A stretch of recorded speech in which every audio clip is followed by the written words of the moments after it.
But Definitely. before we go, Rohan, I want to have some fun. All right. So clearly, you've kind of mentioned maybe the 49ers aren't going to go out there and splurge on just one player, but there are some premium players out there. We did mention Chandler Jones. We did mention JC Jackson, right? There are some other guys out there as well. Like you said, Allen Robinson, Amari Cooper. Let's say the 49ers do want to bring in a superstar, a premium type player. What would it mean for the team, and what could they do to maybe, let's say specifically a guy like Chandler Jones, who I think would make this defense top three immediately just because of how good that defensive line would be able to do to bring pressure on the quarterback? What would they have to do to be able to bring in a player like that, and how much would they be risking as far as depth and quality players doing something like that? Yeah, and real quick before I answer, another guy who just popped up on that big name, he just got cut from Seattle. Might want to come play for a rival. Bobby That boy Bobby Wagner. Wagner. That's Yes, great. Yeah, sir. absolutely. So let's That talk boy about Bobby that. Wagner. But Uh, yeah, let's let's talk about if we wanted to bring somebody like that, how would the 49ers do it, and what would that be risking as far as the depth for the team to do something like that? yeah, definitely. And real quick, when I talk about that 40 million number, right? We do also have to account that Nick Bosa and Debo Samuel potentially get extended, although that might be in the future plans, which is why the 49ers might be a little reluctant.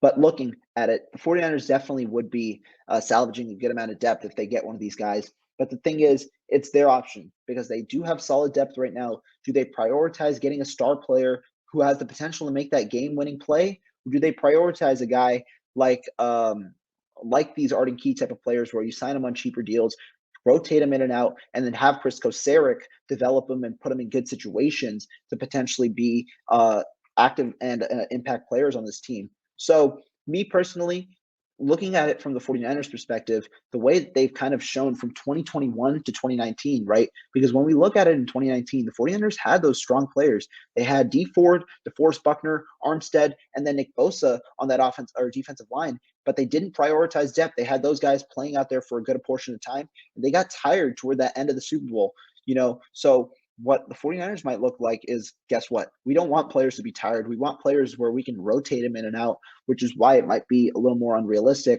But obviously, no one's going to scoff at the idea of signing Chandler Jones, right? No one's going to scoff at the idea of signing J.C. Jackson, right? Or Stephon Gilmore, or whoever that may be. So yeah, you are salvaging a good amount of depth likely because that 18 million that could be signed used to sign 4 or 5 key impact players that could be there next season. But also, it's that there's a reason that player's getting paid 18 million. And we just saw the Rams kind of play that route and actually win a Right. Super Bowl. So maybe the 49ers look at that and say, hey, we have done really well building this team. We do have a lot of strength at different positions. Maybe we just splurge on a position here or there that they think might be like shifting of the balance, especially since we're seeing the Seahawks pretty much implode. The Cardinals, we don't know what's going to happen with them. They have some issues with their quarterback. So right now, maybe strike while the iron's hot, bring in one of these guys that could really come in, make a big difference, and maybe get the 49ers over the mark. I love this. I love this comment from Wanda. She said, Bobby, no need for 3 Mike LBs, though. That is absolutely true. But something, Wanda, about Fred Warner playing next to Bobby Wagner just sounds so elite to me. That would probably make a Dre Greenlaw expendable. Maybe you trade him and flip him for some assets. But I would love to see a linebacking core of Bobby Wagner, Fred Warner, and Aziz Al Shair. I think that'd be pretty nasty. What do you think, Ryan?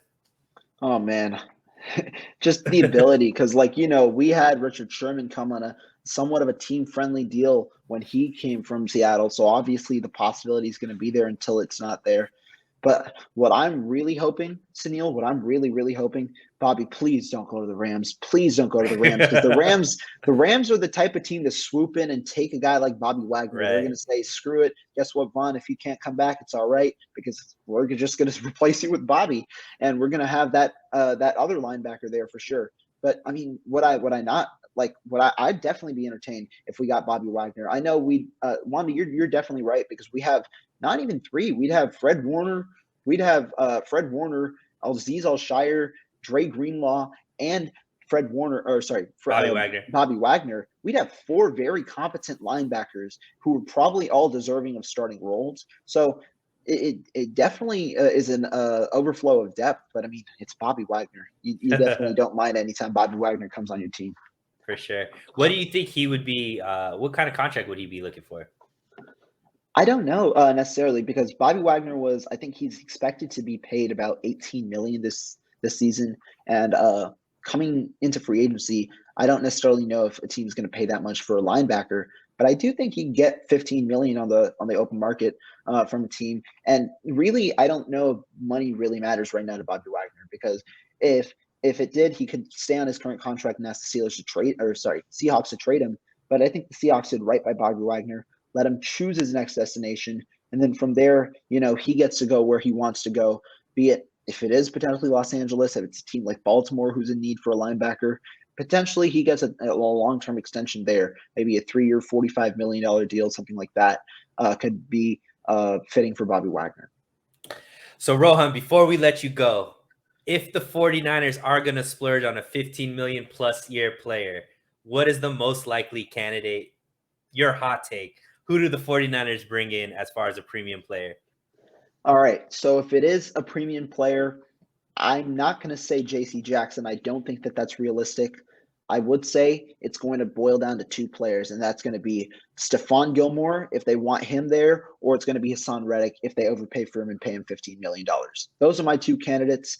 But hey, if it's a $15 million player, he's going to be good, and I would not be mad, whoever it is, for the 49ers.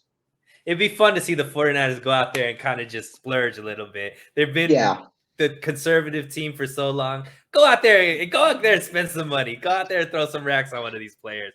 Rohan, you were amazing.